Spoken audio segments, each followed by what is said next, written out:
प्यारे बच्चों, आज हमारा मौजू है हिंदू मुसलमान। और ये नज़म लिखी है तुलोकचंद महरूम ने।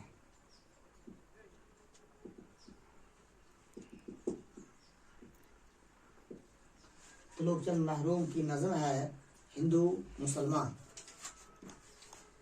आप अपनी किताब निकालें, सफ़ा नंबर 40। हिंदू मुसलमान हैं भाई भाई, तफरीक कैसी कैसी लड़ाई। हिंदू हो कोई या हो मुसलमान, इज्जत के काबिल है बस वो इंसान। नेकी हो जिसका कारे नमाया, औरों की मुश्किल हो जिससे आसान। हर एक से नेकी सबसे भलाई, हिंदू मुसलमान सब भाई भाई।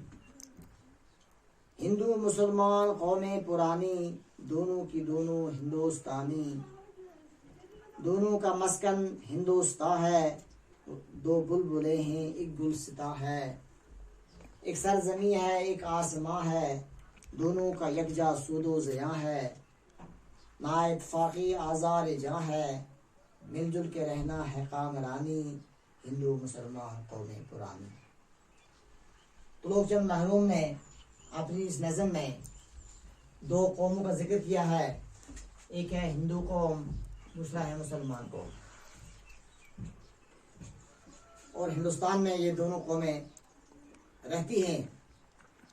तो शायर पहले शेर में फरमाते हैं कि हिंदू और मुसलमान दो कौमें जो हैं तो ये आपस में भाई भाई हैं। अगर ये आपस में भाई भाई हैं तो तफरीक कैसी कैसी लड़ाई। तफरीक हो गया फर्क,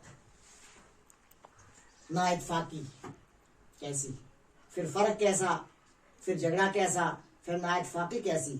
अगर ये दोनों आपस में भाई की तरह हैं, भाई भाई हैं, तो फिर ना इत्तफाकी क्यों।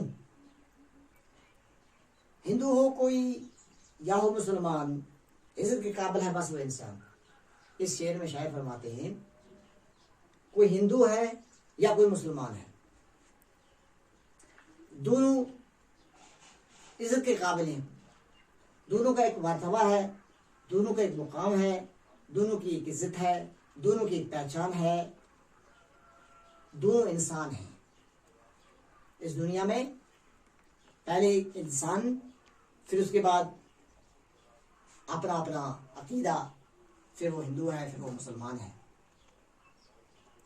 नेकी हो जिसका कारी नुमाया, औरों की मुश्किल हो जिससे आसान। तो इस शेर में अब शायर फरमाते हैं कि दोनों कौमें जो हैं ये आपस में भाई भाई हैं, फर्क नहीं है। हाँ, अगर फर्क हो सकता है तो वो उनके अमाल से है। इन दो में से जिसका कार नमाया नेकी हो, कार कहते हैं काम को, नमाया कहते हैं जाहिर को। अगर इनमें से जिसका भी जाहिर काम जो है वो नेक हो तो वही काबिल इज्जत के काबिल है। और दूसरी पहचान यह है कि औरों की मुश्किल हो जिससे आसान। यानी इन दोनों में से एक तो उसका काम जो है वो जाहिर हो नेक काम, दूसरा औरों की मुश्किल यानी दूसरों की मुश्किल जिससे आसान हो, यानी जो दूसरों की भलाई समझे, दूसरों के काम आए, दूसरों की मदद करे, वही इंसान इज्जत के काबिल भी है और वही इंसान अच्छा भी है। हर एक से नेकी सबसे भलाई, हिंदू मुसलमान सब भाई भाई। यानी होना ये चाहिए था कि हर एक से इंसान अच्छाई करे, नेक अमल नेक काम करे, और ये दोनों कौमें आपस में भाई भाई। हिंदू मुसलमान कौमें पुरानी। कौम ग्रोह को कहते हैं। कौमें यानी एक से ज्यादा कौमें का जमा है। तो हिंदू और मुसलमान जो दो कौमें हैं ये बहुत पुरानी कौमें हैं। और लेकिन दोनों का मस्कन जो है वो दोनों हिंदुस्तान की रहने वाली हैं। दोनों का मस्कन हिंदुस्तान है, वो दो बुलबुलें एक गुलिस्तान है। यानी दोनों का मस्कन जो है वो हिंदुस्तान है। मस्कन कहते हैं रहने की जगह को। और ये दो बुलबुलें हैं और इनका गुलसितान जो है वो एक है, यानी बाग मुल्क है। और ये दो कौमें जो हैं दो बुलबुल के मानद शायर ने इसे तशबीह दी है। एक सरजमी है, एक आसमां है, दोनों का यकजा सूद व ज़िया है।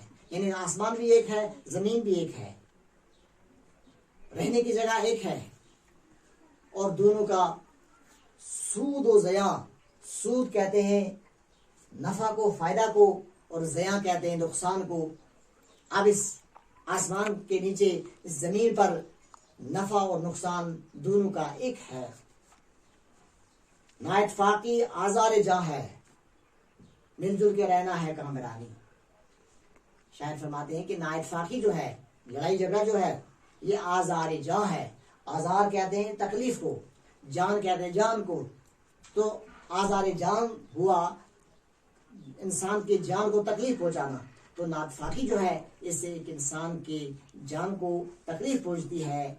और अगर कामयाबी चाहिए तो मिलजुल के रहना है कामरानी। जब मिलजुल के इंसान रहेगा तो वो कामयाबी है। हिंदू मुसलमान कौमें पुरानी, तो शायद आखिर कहते हैं कि हिंदू और मुसलमान जो दो कौमें हैं, ये दो बहुत पुरानी कौमें हैं, लिहाजा इन्हें आपस में भाई भाई की तरह रहना चाहिए, और इसी में कामयाबी है, इसी में कामरानी है। तो प्यारे बच्चों, इसके जो सब बकिया सवाल हैं वो हम किस लेसन में करेंगे। शुक्रिया।